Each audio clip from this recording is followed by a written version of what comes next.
Ladies and gentlemen, hello and welcome to Unit Lost. I'm Stylosa, and go into the comments right now and answer this. Do you think competitive is more luck-based than anything else? Alright, let's go into detail on this because I've got a ton of information, actually some really good info. So look at this. These are my 4 accounts, right? Look at that spread of SR. Yeah, it's all master to grandmaster level, but look at it, it's spread. You could argue, yeah, they're kind of, it looks based off all of this that on my worst day, I should be some sort of a master tier player, right? However, what the hell is going on here, and what does all this mean? Well, I think there are 3 major factors at play here in competitive, and I think some of them Blizzard could actually work on and fix in a way. So the first one is luck, the second one is skill, and the third one is being clever, ladies and gentlemen. So let's talk about the first one. Let's talk about luck and how that impacts the game.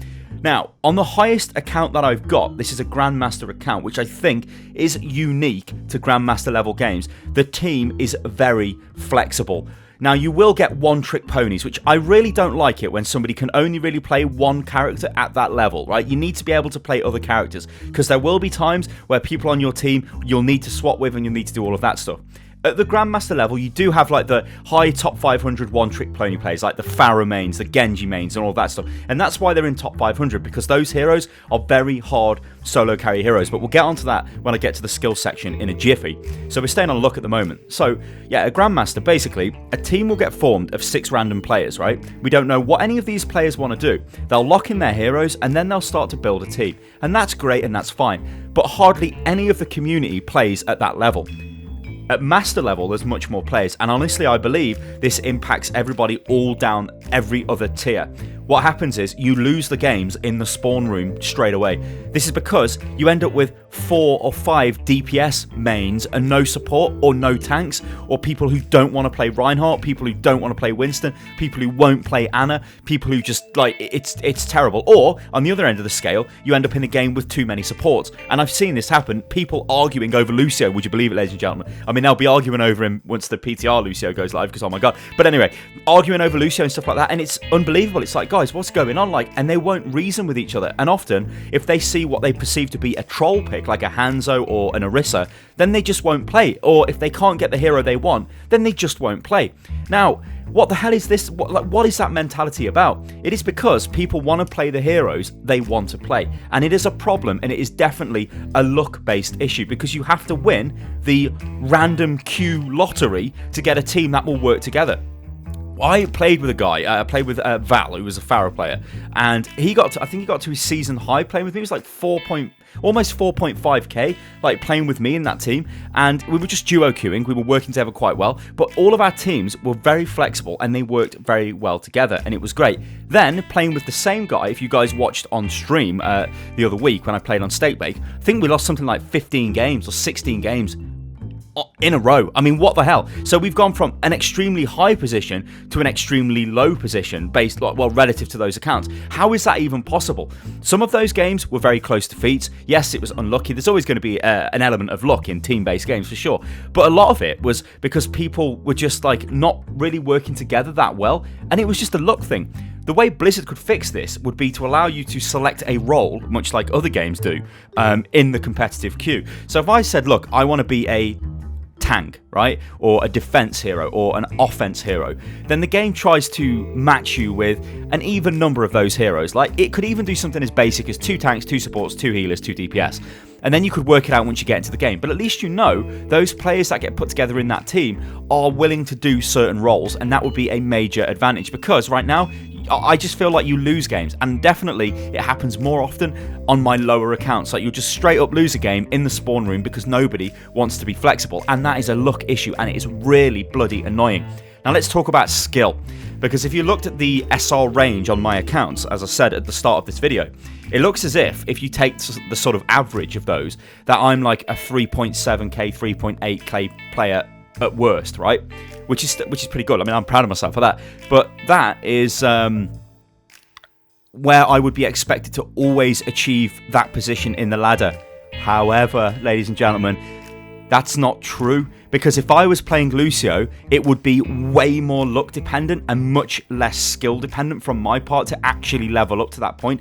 You can do things as Lucio. You can knock people off the map. You can do loads of damage. Or, you can set up wins and drop clutch sound barriers and all of that stuff, but it is nowhere near as effective as somebody like Soldier 76 wiping out the enemy with his ultimate, or getting picks on people if you're Widowmaker, or playing Pharah because she is insanely strong as a solo carry hero, or playing Tracer, for example, or Genji. I mean, Tracer, Genji, Pharah, I'm going to say they're probably the strongest solo carry heroes if you play them well, because a good Pharah is impossible to kill from the enemy team, because they're going to have to absolutely focus Pharah down, and often they don't, and it causes a lot of tilt issues in fighting within the team. It'll be, Soldier, why are you not killing the Pharah? I mean, people send me video clips of, honestly, terrible abuse where it's like people really getting aggressive at the Soldier player or the McCree player for not killing the Pharah. Well, it's not just their job. Everybody has to kill her. I mean, if she's being clever, which most Pharah players are, it's very hard to kill them. I mean, look at that there. I just walked into the enemy team and killed them all. Where's the skill there, right? Yeah, there was positional skill, I suppose. My team ulted me as well. I got the nano boost. So, all right, that was skill in a way,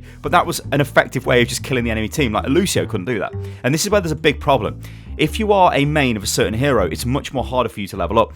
I played a lot of Reinhardt, and I found myself stagnating on one of the accounts, where he was just sort of stuck. He'd win, lose, win, lose, win, lose. And I started thinking to myself, I know I'm better than this, but I'm stuck at this level. But I am better than that on a different hero, and I don't like that. Like, I honestly don't like the way Overwatch is like that, because it's a team game that you will often lose the match or win the match based on one or two players on your team being an extremely good DPS player. Yeah, there are times when support can clutch. Mercy comes out with an awesome res. Winston doesn't just stand there and let me beat his face in, but Winston does things like dives in and tries to like disrupt the team properly, or Reinhardt has a clutch earth shot. So there is always something other heroes can do, but there is a fundamental sort of disconnect between the heroes that you play. Well, it's not even a disconnect, it's a connection. It's a fundamental connection between heroes that are very good on ladder and heroes that are not so good. When you bring in duo queues and triple queues, although I would never really recommend trying to ladder as a triple queue, because you're going to get put against much higher rated players who are just simply mechanically better than your group, so you're going to suffer quite bad, which is the other issue. Guys, the people you're playing with are just as good as you. They're not terrible. They don't throw games on purpose, right? They're just as good as you, and people need to realise this. So whatever game you're in, like, none of them are easy for me. It's not like this here is like a mid-master level game on Spitfire. It's not like the Grandmaster account I've got, where it doesn't feel any different. Like, it's not like this is a whitewash, it's very easy for me. It's not. It's still the same type of game. I'm still having to put in the same type of work, and that is very interesting to me, that the games are so similar. So here's the thing, if we bring in the luck again. If I get lucky and I go on a win streak, right, because we will have bad games, and maybe the team carry me or whatever, happens in 3 games on the trot because I'm so bad, and stuff like that happens, I could get into a top 500 position, and it's based off luck. Now, there are people who are top 500 pretty consistently. So obviously you could say, well, Sty, there is no luck involved in that. And I would argue, okay, there's a little bit of luck, but not that much, right? It's obviously they are just very good players, so they're always going to get to the very highest level of the game. But then here's the thing about being clever, and not being clever is not standing in a junk trap mine map. What? A junk rat trap.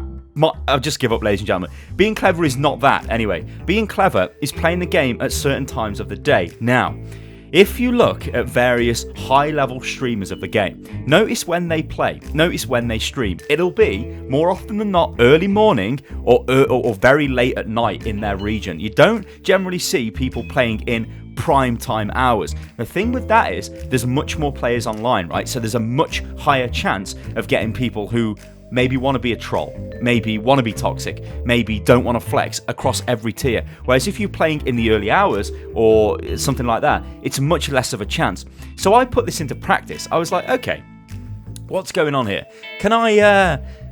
Is this a thing? So I got one of my accounts and I just started playing religiously at 9 a.m. till 1 p.m. and then I'd stop playing at 1 p.m, right? So this is in EU time zone. And yeah, the games have been extremely good. Like, very, very good. Now, I don't know if that's just me being lucky again, or it actually is through being clever and playing at different times of the day. Because if you look at what's going on, in those hours, you could argue you've only got the most hardcore players online. People who really want to win and want to work together. You don't generally get, you know, everybody's just come back from work or from school or from college or from uni or whatever, and they just, I don't know, maybe they've had a bad day and they're like, oh god, and then they come on and then it's just sort of a disaster show. You generally seem to get less of that, and I have definitely noticed much better games in the morning. Now, there could be other factors at play here. There could be the fact maybe I'm just better in the morning at Overwatch. Like, I'm an old man, ladies and gentlemen, so playing later on is probably not great for me, whereas in the morning, it kind of is. So this is where the clever element comes in. Playing when you kind of know you're better at the game, but also being clever in a way which is cute and not just randomly, well, just smashing out games. Because I mean, the Steak Bake account is, again, a great example of this. Lost an absolute metric ton of games because I was streaming. Now, I said at the time, if I wasn't streaming, I would have stopped playing. I would have played like 2 or 3, well, if I'd lost 3 games on the trot, I probably wouldn't play again. I'd be like, okay, 3 games, that's a lot of defeats, I'm not going to play again, so I'd chill. But because I was streaming, I just kept playing. And because I was streaming in prime time hours, you could then maybe argue the teams were not as great. It's a very complicated issue, this is, and I think one thing Blizzard could do, like I alluded to earlier on in this video, would be to allow you to select a role before you go into competitive. That'd be great. I'd also like to see competitive queues for teams as well. I think that would be awesome. But guys, let me know what you think about this in the comments below. It's been a very packed video, this has. There is a lot of stuff that is being sort of churned around with Overwatch, and there is always going to be a fundamental issue with Overwatch, that it's a team game. So whatever your SR is, you can always argue you are a better player, or in fact, I guess a worse player if you wanted to, than whatever that reflects, because there are so many factors at play. If I mean, you could theoretically queue into 10 games where you get 10 trolls that throw the game, or you could queue into 10 games where you get 10 awesome teams that win every single game and you end up on a massive win streak. It's just all over the place. But I still do think luck is probably the biggest deciding factor in a win or loss scenario. Ladies and gentlemen, I've been SATAIII. This is Unit Lost. Follow me on Twitter, which is @UnitLostGaming. Let me know what you think about the video in the comments below, and I'll catch you next time, guys. Toodaloo.